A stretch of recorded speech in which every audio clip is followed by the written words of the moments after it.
अडोशी बोगद्याजवळ gas tanker अपघात, मुंबई पुणे मार्गावर भीषण वाहतूक विस्कळीत.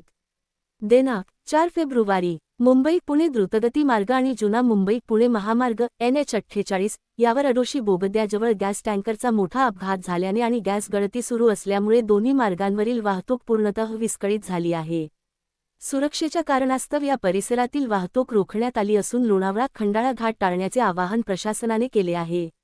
या घटनेमुळे मुंबई, नवी मुंबई, ठाणे तसेच पुण्याकडे जाणारी व पुण्याहून मुंबईकडे येणारी वाहतूक मोठ्या प्रमाणात अडचणीत सापडली आहे.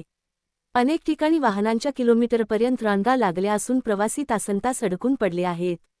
पर्यायी मार्गांचा वापर करण्याचे आवाहन. वाहतूक पोलीस व प्रशासनाने प्रवाशांना पुढील पर्यायी मार्गांचा वापर करण्याचा सल्ला दिला आहे.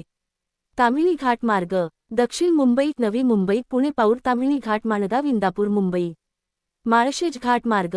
ठाणे कल्याण उपनगरे पुणे चाकण नारायणगाव माळशेज घाट मुरबाड कल्याण मुंबई. भीमाशंकर मंचर मार्ग. उत्तर मुंबई पालघर पुणे मंचर जुन्नर माळशेज मार्ग. गॅस गळतीमुळे धोका कायम असल्याने परिसरात अग्निशमन दल, पोलीस व आपत्ती व्यवस्थापन पथके तैनात असून परिस्थिती नियंत्रणात आणण्याचे प्रयत्न सुरू आहेत. नागरिकांनी अफवांवर विश्वास न ठेवता प्रशासनाच्या सूचनांचे पालन करण्याचे आवाहन करण्यात आले आहे. पाहत रहा समीर शेखसह P4 न्यूज. लाईक करा, शेअर करा, सबस्क्राईब करा.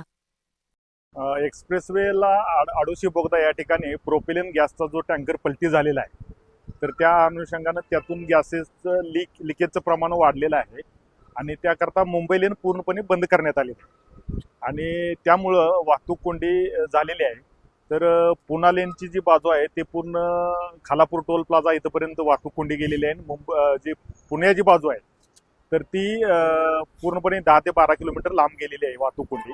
तर याकरता मी सर्वांना आवाहन करतोय की या ठिकाणी हे गॅस लिकेजचं प्रमाण कमी होऊन त्याचं पूर्ण समस्या म्हणजे पूर्ण दुरुस्त होण्यापर्यंत आपल्याला वाहतूक कोंडीचा सामना करावा लागणार आहे. याकरता मुंबईला जाणारी जी पुण्याहून जी वाहतूक आहे ती जर ताम्हिणी घाट मार्गे जर मुंबई आणि त्याचसोबत इकडून कर्जत मार्गे थोडक्यात जर मुंबईला ठाणेकडे जर वाहतूक चालू केली तर निश्चितपणे त्याचा फायदा होणार आहे आणि शक्यतो या ठिकाणी वाहतूक कोंडी आणखी थोडे तास चालण्याची शक्यता आहे.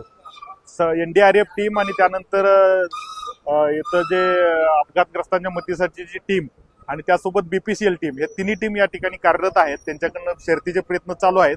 लवकरात लवकर याचं समस्या सुटू शकेल अशी अपेक्षा व्यक्त करतो.